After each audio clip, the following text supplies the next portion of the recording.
하나님께서 주전 604년에 예레미야 선지자를 통해서 주신 말씀의 내용입니다. 하나님께서는 남유다의 죄악으로 인해서 남유다를 멸절시키실 것이다. 그래서 포로되게 하실 것이다. 이렇게 선지자를 통해서 경고하시고 예언하셨습니다. 왜냐하면 그들의 죄악 때문입니다. 유다가 하나님을 배반하고 하나님의 말씀을 따르지 아니하고 하나님을 멸시했기 때문입니다. 그래서 하나님은 유다를 심판하실 것이다. 그래서 심판의 내용을 이미 46장 이전에서 다 밝히셨는데, 그들만 심판하시는 것이 아니라 유다의 주변에 있던 나라들을 또한 심판하실 것이다. 그들의 죄악으로 인해서 심판하실 것이다 라고 하는 사실을 밝히십니다. 그래서 이미 우리는 애굽과 지난주에 블레셋이 어떤 심판을 당해둘 것인가에 대해서 살펴본 바 있습니다. 그리고 연이어서 하나님께서는 오늘 모압에 대한 저주와 멸망을 선언하십니다. 모압은 전통적으로 이스라엘과 적대적인 관계에 있었고, 그 대표적인 사건은 이스라엘이 출애굽되어서 나올 때 모압의 왕이었던 발락이 거짓 선지자였던 발람에게 돈을 주면서 이스라엘을 저주해다오, 처음부터 마지막 멸망할 때까지 계속해서 적대적인 관계에 있었습니다. 잠시 동안 모압이 북이스라엘의 조공을 바치는 그러한 때도 있긴 했지만 다시금 반역을 행했던 것입니다. 오늘 내용을 보면 모압이 이 예언이 선언되어졌을 때 아주 번영했던 상황이었다는 것을 알게 됩니다. 그리고 기록에 의하면, 우리 요세푸스라고 하는 사람의 기록에 의하면 1868년에 어떤 토판 같은 게 발견됐는데, 그 토판에 모압이 스스로를 이렇게 높이는 어떤 그 인스크립션이 있는 거지요. 이제 무슨 뭐 벽이면 벽, 아니면 무슨 광개토왕비 같이, 아니면 어떤 그 토판에 무엇에다 썼는지 모르겠지만 뭐 잘나나도다 모압이여, 뭐 이렇게 스스로 자기들이 이렇게 거기다 이렇게 써놓은 겁니다. 그것을 보면 모압이 이 예언을 받을 때 아주 뛰어난 상태였다는 것을 알게 됩니다. 그리고 오늘 모압이 멸망이 선언된 이유 역시 하나님 앞에서의 오만이다 라고 하는 것이 계속 반복되는 걸 보면, 이 48장을 읽으면서 왜 모압을 하나님께서 이토록 심판하시겠다고 말씀하시는가, 그 이유가 뭔가 그랬는데, 계속해서 오만, 거만, 자긍 이런 표현들이 계속 나옵니다. 하나님 앞에서 오만했다는 것입니다. 어떤 오만이었겠는가? 자신의 신이, 자신들이 섬기는 국가 신이 여호와보다 더 세다는 겁니다.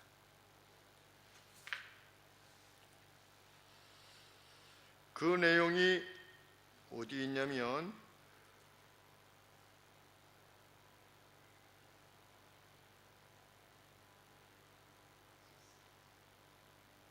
우리 신의 이름이 나옵니다. 13절에 그모스, 그렇죠? 그 13절에 언급되고 있는 그모스가 모압의 신입니다. 신의 이름입니다. 이 앞에도 또 나올 것 같은데, 7절 말씀에 보면 그모스는 그 제사장들과 방백들과 함께 포로되어 갈 것이다. 그 그모스가 뭐냐면 모압의 신인 겁니다.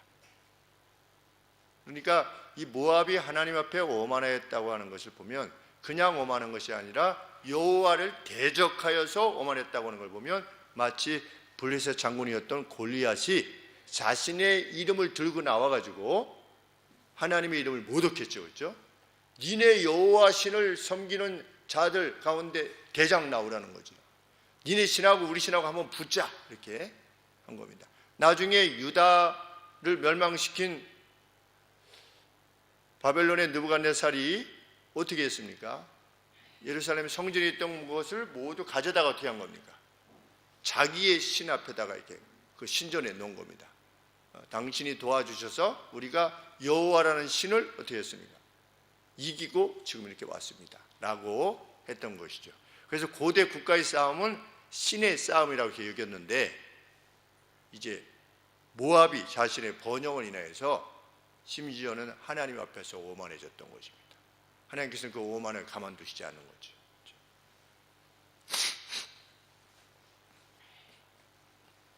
그래서 1절에 보시면 슬프다 느보여, 산 이름이지요.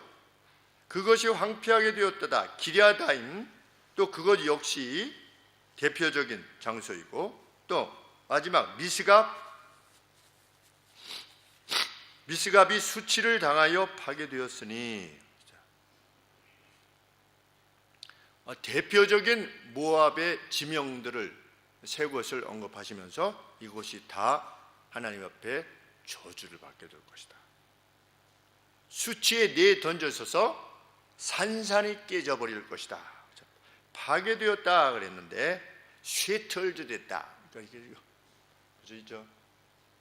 그릇 같은 걸 이렇게 땅에다 탁 치면은 쫙 깨지는 것처럼 이렇게 산산이 깨지게 될 것이다. 거기 모압을 위한 칭송이 다시는 없게 될 것이다. 왜? 2절 말씀해 보시면 헤스본을 이미 점령하였던 무리가, 헤스본에서 무리가 그를 모해하여, 여기서 그는 모압을 말합니다. 모압을 모해하여 이르기를 와서 모압을 끊어가지고 다시는 나라됨을 이루지 못하게 하자라고 하는 모의가 지금 이제 헤스본에서 있게 될 것이라는 것이죠. 갈대아인들을 보내가지고, 바벨론을 보내셔가지고 어떻게 할 거다? 그들을 멸망시킬 것이다. 하나님은 이것을 알리시면서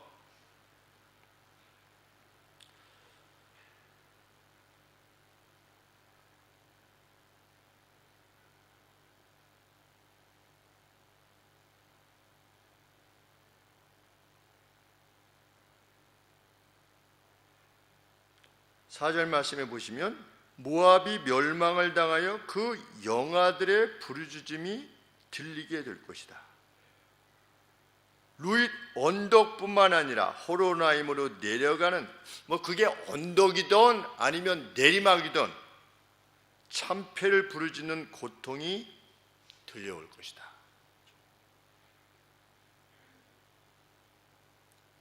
그래서 생존하려면 어떤 방법밖에 없대요? 6절에 보니까 도망하여 내 생명을 구원하여 광야의 떨기나무 같이 될지어다.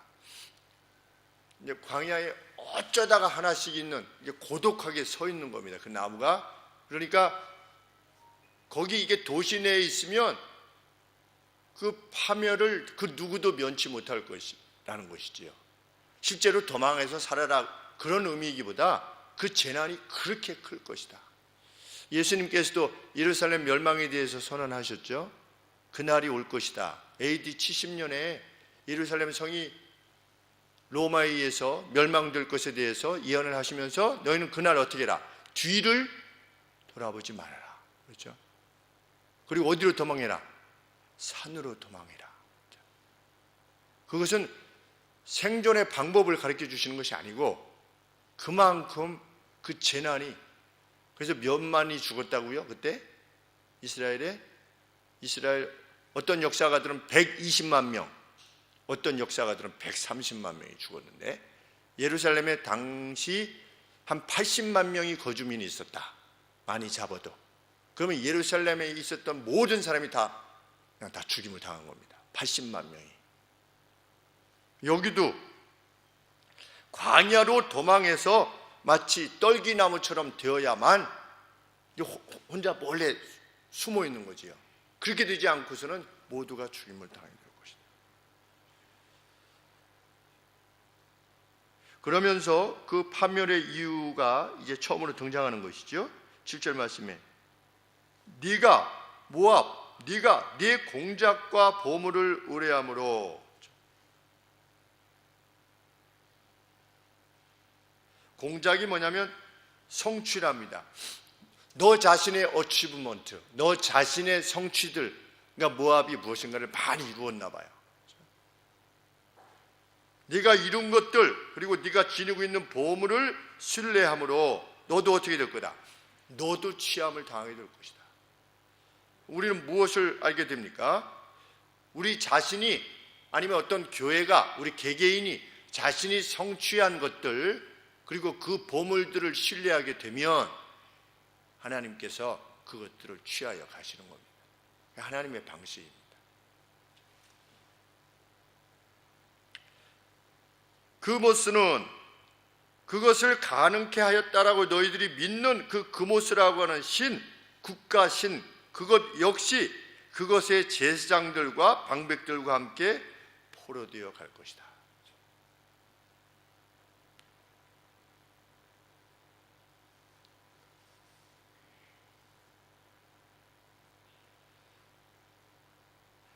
구절 말씀에 모압에게 날개를 주라 이렇게 됐습니다.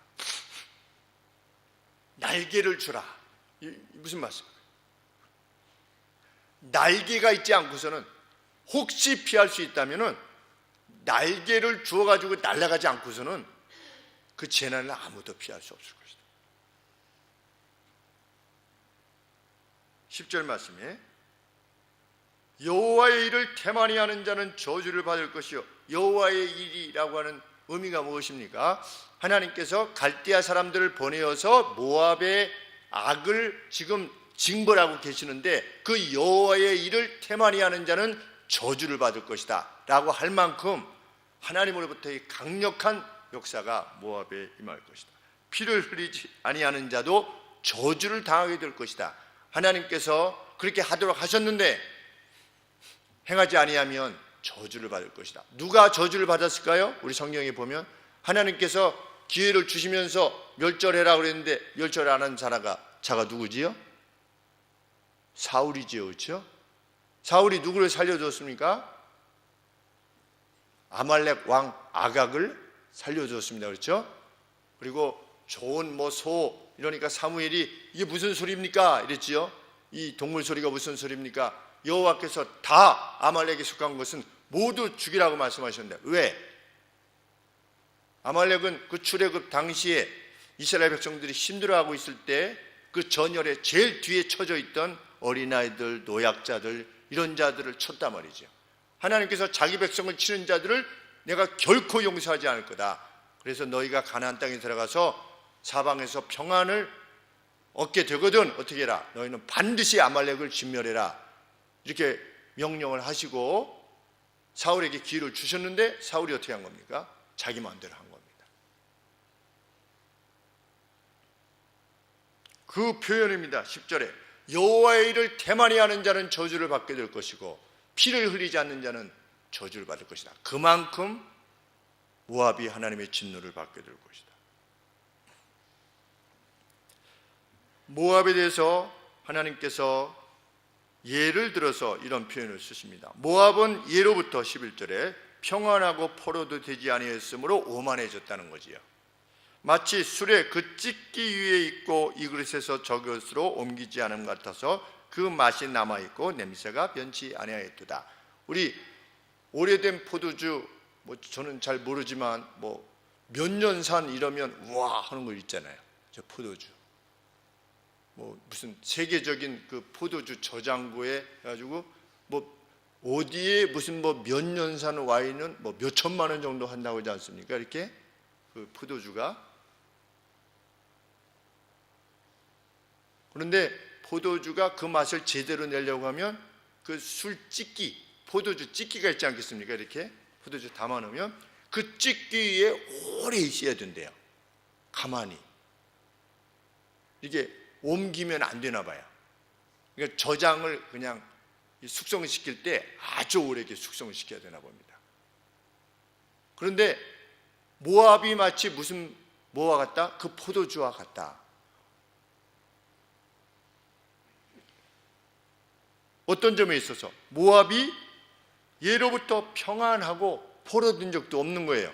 그러니까 이게 모압이라고 하는 포도주 병이면 이게 흔들리질 않은 겁니다. 이렇게. 그러다 보니까 네가 어떻게 되었도다? 그 맛이 남아있고 냄새가 변치 아니하였도다. 달리 말하면 네가 오만이 아주 하늘을 찌르는구나, 이 말씀입니다.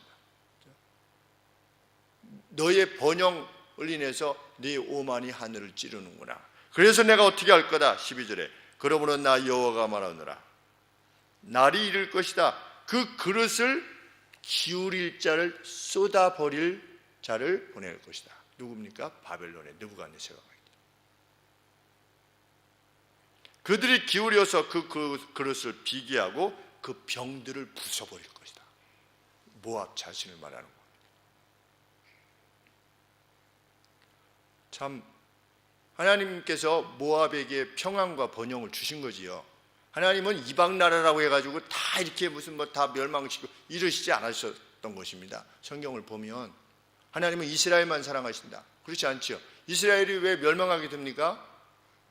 하나님 앞에 죄악 때문에 그렇습니다. 이방도 왜 패망을 당하게 됩니까? 그들의 폭력 때문입니다. 그들의 오만 때문입니다. 하나님은 동일하게 행하시는 겁니다. 그래서 이방인들도 와서 하나님 앞에 구하고 하나님 앞에 겸손히 엎드면 나아만도 낫게 하시는 겁니다. 아람왕 나아만 장군도 낫게 하시는, 그것이 하나님의 보편적 은혜입니다. 누구에게나 주시는. 만약 그렇지 않았다면 우리는 이방에 속해서 여전히 살아가고 있었을 겁니다. 우리는 계속해서 말씀하고 있는 평안하고 포로도 되지 않는 삶 가운데 얼마든지 자구하고 오만할 수 있다는 사실을 알게 됩니다.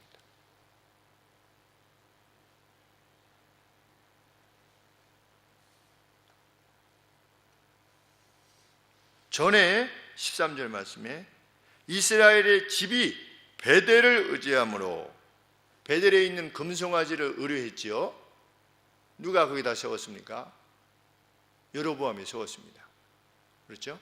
예루살렘으로 내려갈까 봐 남북이 갈렸는데 북쪽 이스라엘 사람들이, 자기가 다스리는 사람들이 예루살렘에서 경비하러 가면 모반해가지고 자기를 죽이고 다시 남쪽 유다와 북이스라엘을 통합시킬까를 우려해서 베델하고 단에다가 금송아지를 세운 겁니다. 여기서 경비해도 된다.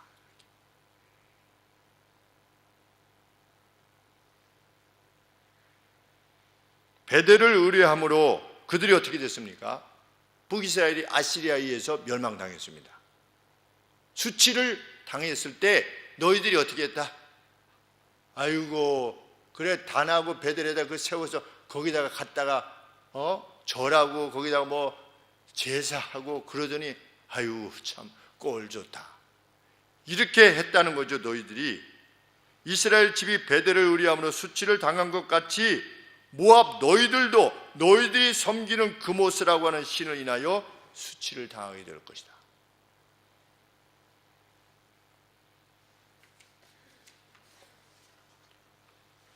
모압은 마치 누구와 같이 될 것이다? 술 취하여 비틀거리는 자가 될 것이다.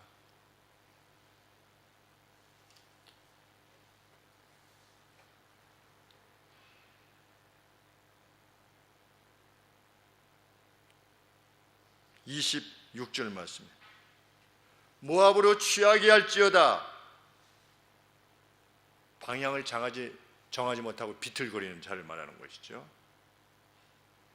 마치 술에 취한 것과 같이 중심을 잡지 못하고 무너지는 그러한 나라가 될 것이다. 왜? 그가 모압이 나 여호와를 어게인스트하여 자만함이라.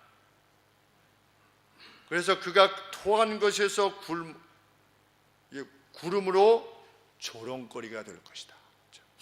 자기가 토한 것에 참, 그러니까 술 먹으면 안 되는 거죠. 그렇죠? 술 취한 사람들이 그냥 그 개걸스럽게 막 자기가 토하고 있어 막 거기 막 구르는 거리에다가 그런 경우도 보게 되는데, 그러면 남들이 볼 때 아유 이렇게 하는 것처럼 모압이 그렇게 될 것이다. 27절에 네가 이스라엘을 조롱하지 아니하였느냐? 그때 그가 도적 중에서 발견되었기 때문에 그 조롱을 받은 것이냐? 도둑질에다가 잡혀가지고 이스라엘이 조롱을 당한 거냐? 아니라는 거지요. 하나님 앞에 오만하였기에 조롱을 당한 것이죠. 네가 그를 말할 때마다 네 머리를 흔들면서 그렇지 않았느냐? 지금 그렇지 않느냐? 근데 너희가 그렇게 될 것이다. 나를 대적하였기에. 28절에 모압 거민들아 너희는 성읍을 떠나. 왜? 성읍은 황폐하게 될 거니까. 바위사 위에 거하든지 아니면 깊은 골짜기 여기에 깃들이는 비둘기 같이 하지 않는 한 너희는 다 죽게 될 것이다.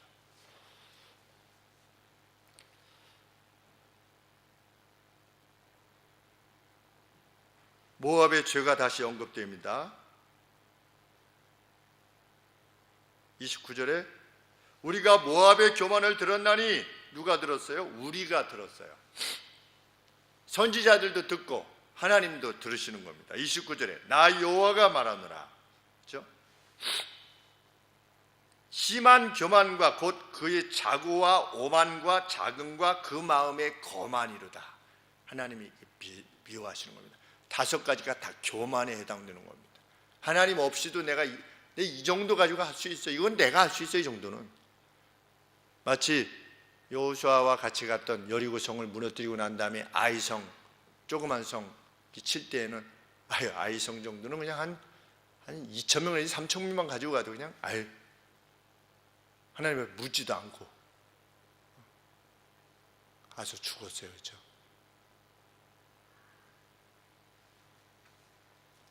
(30절에) 나 여호와가 말하노라. 내가 그 노함의 허탄함을 아노니 그가 아무리 노해도 모압아 네가 아무리 노해도 그가 자긍하여도 우리가 할 수 있어 해도 너희들은 아무것도 얻지 못할 것이다. 31절에 예레미야의 탄식이 다시금 나옵니다. 눈물의 선지자, 사랑의 선지자, 이것을 외치면서 31절에 그러므로 주석가들이 여기서 말하는 그러므로 내가 모압을 위하여 울며 그랬는데 대부분이 선지자 자신, 예레미야, 이것을 선포할 수밖에 없는 선지자 자신의 모압에 대한 슬픔이다, 이렇게 밝히고 있는데, 내가 모압의 그 큰 고통을 인하여 울며 온 모압을 위하여 부르짖으리니 무리가 기렐레스 사람을 위하여 슬퍼하리로다. 이미 당하고 있는, 이미 점령된 야셀의 곡함보다, 32절에 제일 끝에 야셀의 곡함보다 더 슬프게 울 것이다. 신마의 포도나무여 너희 가지가 바다를 넘어 야셀 바다까지 뻗었더니 너희 여름 실과가 포도의 밤이라는 자가 이를 것이기 때문이다. 그러니까 운 겁니다. 그것을 통해서 하나님께서 이루시는 바는 무엇입니까? 35절에 나 여호와가 말하노라. 모압 산당에서 제사하며 그 신들에게 분향하는 자를 내가 그치게 할 것이다. 그러니까 결국은 신과 우상이 싸우는 겁니다. 그렇죠?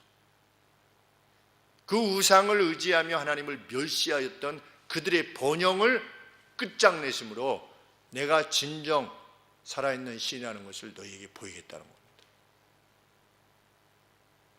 마치 유다가 하나님의 말씀을 따르지 않아서 그들을 70년간 징계하여서 바벨론의 포로가 되게 하시는 것처럼 너희 역시, 그래서 여호와 하나님께서 지역신이 아니고 어느 한정된 곳에서만 있는 지역신이 아니라 전 우주의 신이라고 하는 것을 내가 너희들 가운데 드러낼 것이다. 그래서 이 사실을 먼저 너희들에게 고한다는 거지요.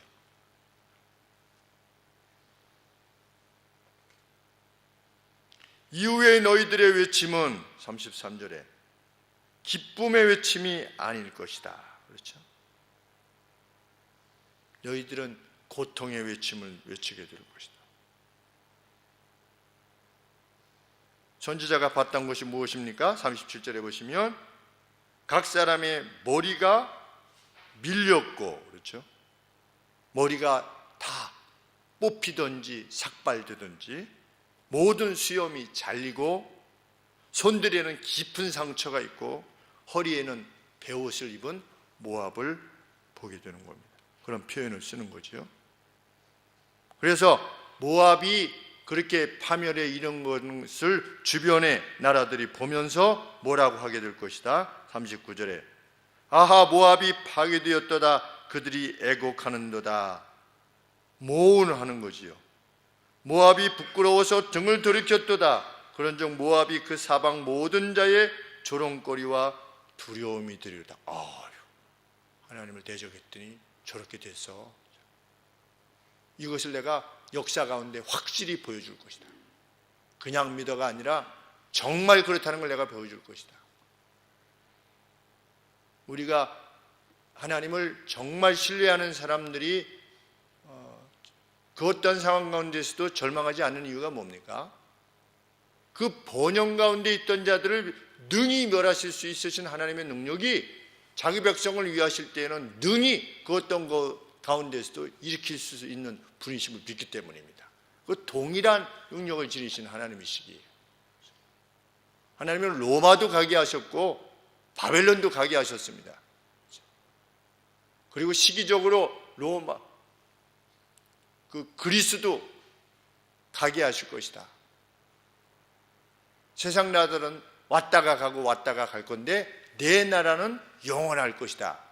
그렇게 예수님 오시기 전 벌써 600년 전에 다니엘 선지자를 통해서 밝히시지 않았습니까? 다니엘 선지자가 봤지요? 어떤 그 스테이투스를 본 거죠.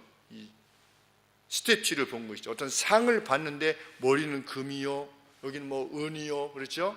그게 세상의 제국들이 앞으로 이렇게 될 것이라고 그러는데 정말 그렇게 됐잖아요. 이사야 선지자를 통해서 하나님이 말씀하신 바 무엇입니까? 나는 역사 전에 미리 말하고 그것을 이룬다. 내가 살아있음을 너희들 확인할 수 있도록. 그래서 우리 이용진 형제가 우리 밴드에다 계속 올리고 있는데 그 내용만 잘 살펴도 그 역사가 어떻게 이루어졌는가를 처음에는 좀 힘드실지 모르겠지만 찬찬히 이렇게 우리가 다 알아야 되는 내용입니다. 사실은 예수 믿는 사람들이. 왜? 그 역사성이 그만큼 중요하기 때문에 우리 기독교는 그런 역사성을 지니고 이제껏 온 겁니다. 그래서 사람들이 포기하지 않은 겁니다. 심지어는 생명을 내어주면서까지 신앙을 지켰던 이유는 역사 속에서 확인되어졌기 때문에 그런 것입니다. 우리가 이 말씀을 통해서 보는 것도 그 내용인 것입니다. 옛날에 이랬었대. 그게 아니라 정말 모압이 그렇게 된 겁니다. 그리고 모압이 스스로를 자긍했던 그 토판 같은 게 발견되지 않습니까? 그런데도 없어지는 겁니다. 상대적으로 이스라엘이 더 약할 때가 있었지 않습니까? 그럼 모압이 없어졌으면 이스라엘도 없어져야 되지 않겠습니까? 근데 하나님은 남겨두신 겁니다. 끝까지. 왜? 거기에 메시아를 보내실 거라고 약속하셨기 때문에 그 목적을 이루시기 위해서 이스라엘을 남겨두신 거죠. 거기에서 뭐가 있을 거다? 열방이 예루살렘으로 나오게 되는 역사가 있게 될 것이다.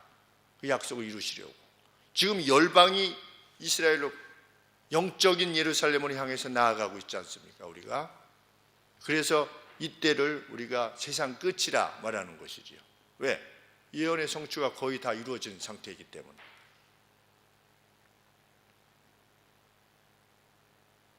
하나님이 이렇게 말씀하십니다. 42절에 모압이 여호와를 거스려 자만하였으므로 계속 나오지요. 여호와를 거스려 자만하였으므로 멸망하고 다시 나라를 이루지 못하리로다. 그래서 44절에 하나님이 무엇을 주시겠다? 43절에 모압 거민아 내가 너희들에게 두려움과 핏, 함정과 덫, 올무를 너희에게 줄 건데 두려움으로부터 도망하는 자는 구덩이에 빠질 것이고 구덩이에서 기어오르는 자는 덫에 걸리게 하겠다. 아주 무서운 말씀입니다. 내가 쓸어버릴 것이다 이런 말씀이죠. 하나님을 대적하는 자는 쓸어버림을 당하게 되는 겁니다. 그것이 나라든 하나님을 대적하는 나라가 잘 살 수가 없는 것입니다. 잠시 잘 살 수 있지는 모르겠지만 쇠락하게 되어 있는 것입니다. 하나님이 주신 질서를 넘어서는 자들, 넘어서는 가정, 넘어서는 교회, 영원한 멸망은 분명한 것이고 우리 육신의 삶에 있어서도 그런 거죠. 왜? 그것이 하나님으로부터의 징벌이었기 때문에.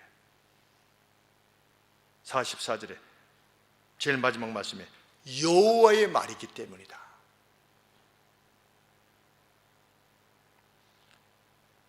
그럼에도 하나님께서 그들에게 이런 소망을 남기십니다. 47절에 내가 말이래. 말세죠, 말세. 마지막 날에 모압의 포로로 돌아오게 하리라. 이 뭘까요? 구약에서의 포로됨으로부터 돌아오는 건 무엇입니까? 죄의 속박으로부터의 돌아옴입니다. 예수 그리스도로 말미암는 이방의 돌아옴, 죄와 사망으로부터의 그 포로됨으로부터의 돌아옴이 어떻게 될 거다? 너희 모압에게도 임하게 될 것이다. 모압 땅에도 훗날 말이래. 몇 년 뒤에, 약 600년 뒤에 예수님이 오셔서 그 일을 이루신 겁니다. 우상 숭배자들이 회심하는 것, 그것을 에스겔서 16장 53절에서 포로됨으로부터 돌아오는 것이라 이렇게 표현합니다.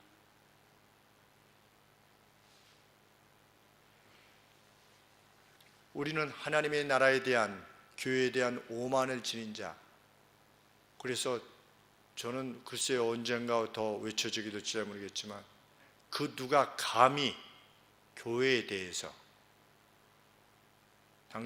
당신도 수입이 얼마고 지출이 얼마요? 만약에 세무조사를 들어오는 날이 이렇게 되면 그 정권은 끝장날 것입니다. 그것은 하나님을 멸시하는 행함이기 때문입니다. 목사가 개인적으로 소득을 얻었으니 소득세를 내라. 내면 되지요, 그거는. 그러나 그것을 넘어서 하나님께 허락하신 헌금을, 하나님께 우리가 신에게 드리는 헌금을 당신들 수입 얼마요? 라고 이런 태도로 교회 안에 들어와서 누군가 장부를 봅시다 라고 한다면 마치 여리고성을 무너뜨리시고 난 다음에 그것을 다시 일으키려고 했던 자가 약 400년 뒤에 죽임을 당하고 그 두 아들이 죽임을 당한 것 같이 여호와의 저주가 임할 것입니다. 왜? 하나님을 멸시하는 자이기 때문에. 그것은 공개적으로 하나님을 멸시하는 거죠.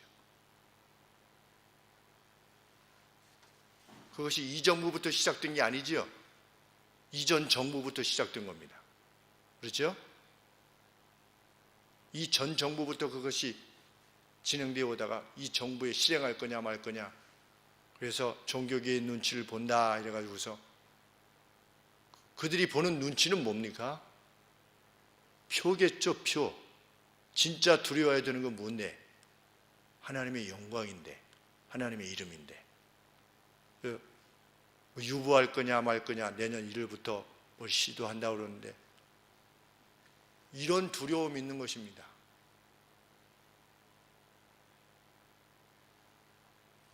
여호와 앞에 스스로를 높이는 자, 하나님께서는 기울이실 것이다. 비워내시고 그의 병을 부서뜨려 버리실 것이다.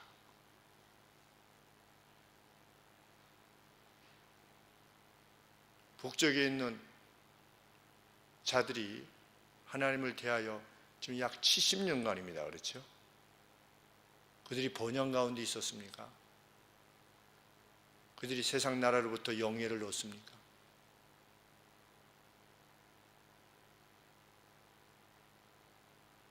참 비참한 나라가 되었습니다.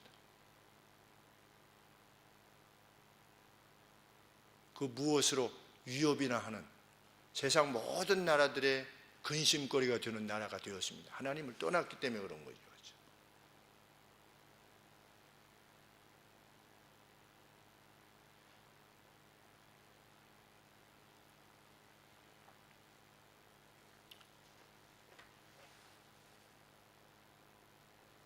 우리는 과연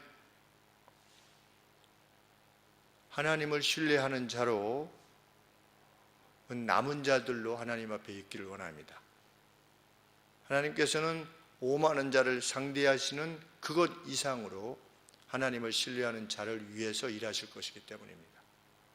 그래서 그 어떤 것이 닥쳐와도 의인에게는 하나님 앞에서 자기를 낮추는 의인, 하나님의 말씀이 옳습니다 라고 하나님의 말씀대로 살려고 하는 이들은 두려움 없는 평강으로 이 땅을 삽니다.